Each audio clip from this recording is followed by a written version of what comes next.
How to fix WhatsApp contact problem on Android phone. Hello guys, in today's video I'm gonna show you how to fix WhatsApp contact problem on Android phone. First, just open settings and then type here apps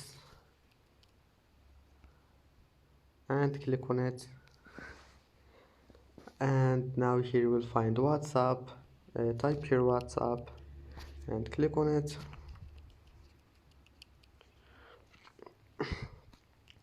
and here you will find permissions. And now only to do, just click contacts and click allow.